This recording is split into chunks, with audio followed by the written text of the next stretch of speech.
Today we're going to take a look at 1-5, Solving Inequalities. Again, this is going to be review, hopefully, from Algebra 1.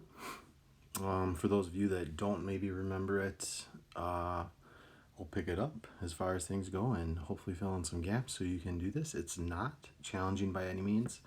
And I'm actually going to show you a new way that you're allowed to write your answers. So first things first, we're going to take a look at one-step inequalities, you guys.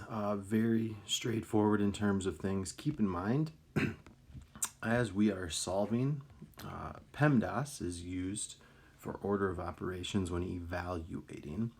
We are actually going to go through this backwards when we solve, okay? And keep in mind, algebra is just undoing that arithmetic. So as we go through this, just make sure you're kind of keeping that in the back of your mind, all right? So first things first, we're going to take a peek at this problem. So I see some addition and multiplication. So the first thing I'm going to undo is that addition. So I'm going to subtract 12 from both sides. We wind up with 3x is less than 6. Then we'll divide both sides by 3. And we wind up with x is less than 2. At this point, typically, this is how you'd leave your answer, and then thinking back to Algebra 1, you'd probably create a number line that looks something like this.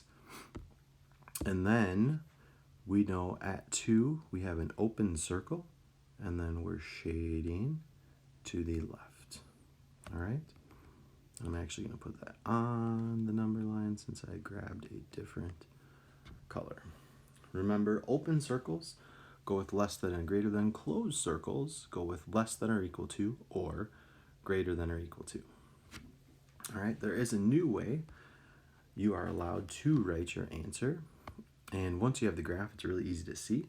But the furthest right my graph goes is 2. All right. So I'm going to put that in the right side. I have an open circle. That's going to correspond to a parenthesis. So open circles and parentheses are interrelated. My graph goes to the left forever, as a number left forever is going to be negative infinity. So I'm going to use a parenthesis with that as well because our number can never actually equal negative infinity. Negative infinity keeps on going to the left. And my apologies, I actually wrote that where, oops, I didn't mean to do that. Is there a way to slide that down? Oh, well. This actually is, oh my gosh, I hate my life. Okay. All right, interval notation is this notation. Sorry, set builder notation is going to be a little bit different.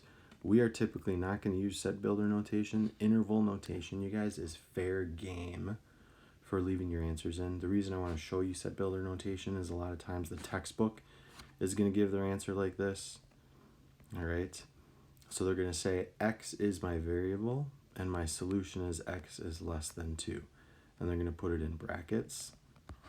That's going to be your set builder notation.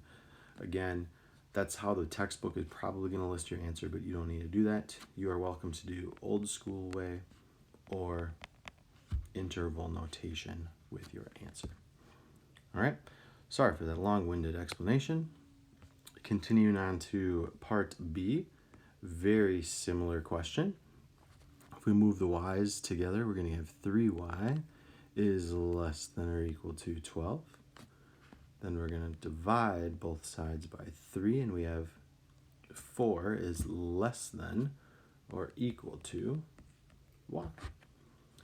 So again, as we use set builder notation, y is my variable, and my solution, you can either write it in that order, or typically they're going to write it like this, y is greater than or equal to 4. I'm going to put that variable first. If I was using interval notation, keep in mind I'm going to the right now. Y is greater than 4, so my leftmost number is 4. It goes on to the right forever, which is infinity. Remember, infinity or negative infinity corresponds to a parenthesis. Then Since our value can be 4, I'm going to use that square bracket to include my answer. So again, typically, these are the two methods you'll see us use. You're not going to see us use set builder notation a ton. Okay. But then as we go to our number line, we have 4, we have 3, we have 5. Please, please, please don't be that kid that puts larger numbers to the left. All right? Not cool. All right? But we have a closed circle at 4, and then we're shading to the right. Keep in mind with inequalities, you guys, the one thing you do want to keep in mind is when you multiply or divide by a negative, it's going to reverse the inequality. And I think most of you probably remember that. But just kind of highlight that. If we do multiply or divide by a negative when we are solving, we do need to reverse the inequality or switch our sign. All right? We're going to head down to the last problem of the day. All right, this one's slightly more complex in terms of things. Keep in mind, on a situation like this, there are implied parentheses around the top of your fraction, okay? So we're going to go through and solve this. First thing I need to do is get rid of that fraction, so I'm going to multiply both sides by 6. So I have negative 24c is less than or equal to 5c plus 58.